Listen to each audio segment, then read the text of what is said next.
వస్తుంది అని మేము కూడా వారికి విజ్ఞాపనం చేస్తాం. దీనికి తిరుమల తిరుపతి దేవస్థానం వారు శ్రీనివాస ప్రభు ఆయన యొక్క ప్రసాదం కూడా అందుతుందని నేను విశ్వసిస్తాను. పూర్తిగా ఆ రక్షణ వస్తుంది. మఠం తరఫున కూడా మనం చేసే కార్యక్రమం వారికి తెలియజేసి ఈ రకమైనటువంటి ఆదాయం ఉంటుంది, ఖర్చు ఎంత అయింది, ఈ కార్యక్రమం జరిగింది అని తెలియపరచడం మనం ఉంటుంది. ఆ తర్వాత దాన్ని ఎలా ఆదుకోవాలో సర్వజ్ఞులైన స్వాముల వారికి మనం చెప్పక్కర్లేదు. వారికి ఏం చేయాలో వారికే తెలుస్తుంది. కానీ మనకి జరిగింది తెలియజేయాలి. వాళ్ళు ఏదో నడుస్తుంది కదా అనుకోవచ్చు, కానీ ఇక్కడ ఉండే ఆర్థిక పరిస్థితి ఇది, చేసిన కార్యక్రమం ఇది, దీనికి ఇంత ఖర్చు అయింది, ఇంతమంది వచ్చారు, దీనిలో మనకు ఉన్నది వనరులు ఇవి, ఇంకా మీ అనుగ్రహం చేత ఆశీర్వచనం చేత ఇది వస్తే ఇంకా బాగా ముందుకు వెళ్తాం అనేటువంటిది కార్యక్రమ నివేదిక జరిగిన తర్వాత ఈ సభ తర్వాత వృత్తాంతం అంతా స్వాముల వారికి కూడా విజ్ఞప్తి చేస్తే దానివల్ల భవిష్యత్తుకి కొంత మార్గం సులభం అవుతుంది.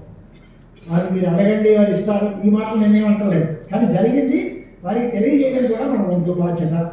వారు చూపించిన మార్గంలో నడుస్తున్నాం, మీరు చెప్పిన మార్గంలో మేము వెళ్తున్నాం, ఈ రకంగా కార్యక్రమాలు జరిగాయి, దీనిలో మా సామాజిక బాధకాలు ఈ రకంగా ఉన్నాయి, మాకు ఈ రకమైన హెల్ప్ జరిగింది, లేదా ఇంకా ఈ రకమైన లోటు ఉంది, ఇవన్నీ విషయాలు కూడా వారి దృష్టికి తీసుకెళ్తే భవిష్యత్తు మనకి మంచి జయప్రదంగా నడిచేదానికి అవకాశం భగవంతుడు కల్పిస్తారు.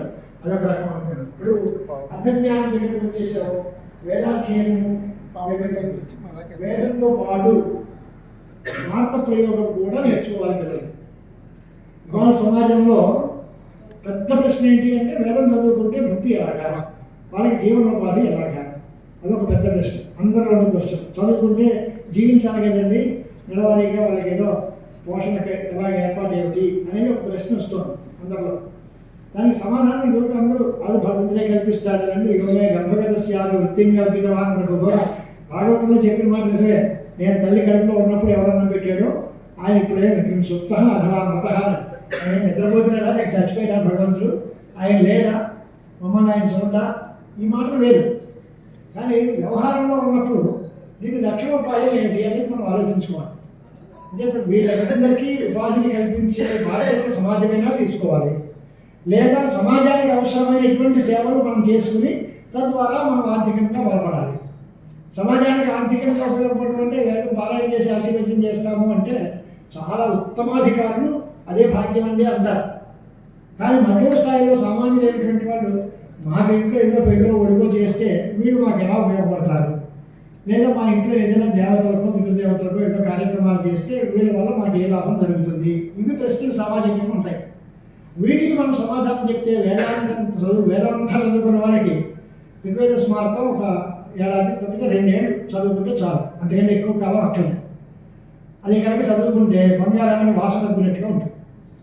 అప్పుడు మీరు స్వార్థ ప్రయోగంలో చక్కగా ఆరితేరితే సమాజంలో ఋగ్వేద శాఖకి సంబంధించినటువంటి వాళ్ళ యొక్క గృహకృత్యాలన్నీ మంచి చెడ్డ అన్నింటినీ కూడా మీరు సేవ చేసే వాళ్ళు ఉంటారు. తద్వారా వాళ్ళందరూ కూడా మీ మీద ఆలోచన చూపిస్తారు. ఆర్థికంగా కూడా మీకు సహకారం స్మార్థం చేయడానికి కూడా ప్రోత్సహించాలి. ఋగ్వేద స్వార్థం చాలా మందికి యాదృశ స్వార్థం ఎక్కువ మంది చేసినా కానీ ఋగ్వేద స్వార్థం చేయించడం జాతి కాదు. అదే వాళ్ళైతే ఇప్పుడు సభలో చెప్తున్నాను, రికార్డ్ చేస్తున్నాను కాదు, కానీ ఒక 3.5 రోజుల నుంచి అంతవరకే చెప్పి 20,000 90,000 చెప్తారు. 8,000 అది కాదు ఆర్థిక ప్రయోగం అంటే. ఆర్థిక ప్రయోగం ఆశ్రయ మహర్షి సూత్రం రాశారు. ఆ సూత్ర సంబంధమైనటువంటి ప్రయోగ విధానం చేయాలి. ఋగ్వేదీయమైనటువంటి ప్రయోగ ఉపాకరణ దగ్గర నుంచి తేడాలే ఉన్నాయి. ఋగ్వేదీ ఉపాకరణ వేరు, యాదృశ ఉపాకరణ వేరు, అక్కడి నుంచి తేడాలే ఉన్నాయి.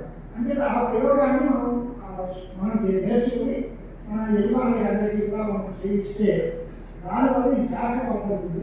ఈ శాఖలో మనిషి చెప్పినటువంటి అసలైన సూత్రానికి సంబంధించినటువంటి కర్మాన్ని చక్కగా జరిగినటువంటి నేపథ్యం ఉంటుంది. దాని ద్వారా సమాజానికి చాలా గొప్ప లాభం ఉంటుంది. అంటే వేదాధ్యయనం పూర్తయిపోయిన తర్వాత చాలా చిన్న వయసులో ఉన్నారు కనుక 2 ఈ పెద్దలు కూడా వేదాధ్యయనం చూసుకుంటూ ఉంటాం. కాబట్టి ఈ పద్ధతి ఉండేది ఎలా ఉండేది. ముందు వ్యాపారం జరుగుతుంది కదా, అనేక వ్యాపారం వీడికి వ్యాపారం ప్రదేశాలు అక్షరాలు బాగా తెలుసు, ఏ వర్ణం ఎలా ఉచ్చరించాలో బాగా తెలుసు, స్వరవర్ణ లోపాలన్నీ తెలిసిన వాడు ఇప్పుడు వ్యాధి చెప్పండి బాగా సృష్టిలో వస్తుంది అనే సంప్రదాయం కొంత వ్యాకరణాధ్యయనం, తర్వాత వేదాధ్యయనం అని పరంపర కొన్నాళ్ళు నడిచి కొన్నాళ్ళు కాదు. ముందు బ్రాహ్మణ ఉపనయనం ప్రకారం వేదాలు తీరితే ఉపనయనం అయిన వెంటనే వేదాధ్యయనం చేశారు. ఆ తర్వాత బాబు వ్యాకరణం చదువుకోండి అంటే వాళ్ళంతా ఎందుకండి మేము లోకంలో తిరుగుతున్నాం కనుక లౌకిక శబ్దాలు తెలుసు, వేదంలో చెప్పాం కనుక వైదిక శబ్దాలు తెలుసు, ఈ కేవలం అధ్యయనం వ్యాకరణం, ఎందుకు ఈ వ్యాకరణం ఎందుకు అని వాళ్ళు ఎదురు తిరిగి అడిగే పరిస్థితి వచ్చింది. వాళ్ళని అడగ చదవడం మానేశారు. అని ఈ పరంపర కూడా భాషకాలే రాశారు.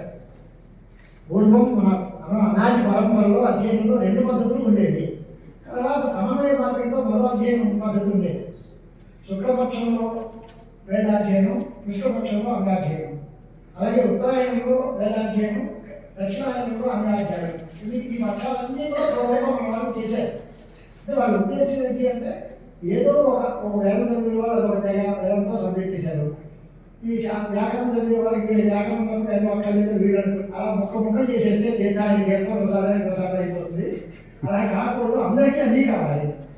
వేదంతో పాటు వేదాంగాల అధ్యయనం కూడా కావాలి, కాస్త జ్యోతిషంలో పరిచయం కావాలి, కొంత ధర్మశాస్త్ర పరిచయం కావాలి, ప్రతి జీవిత విధానంలో జరిగేటువంటి ఏదో ఒక విజ్ఞానం కావాలి. అందరికీ సమగ్రమైన విజ్ఞానం అందాలి అని చూడాలి. దానికోసం అనేక రకాల ఎక్స్పెరిమెంట్ చేసేవాళ్ళు.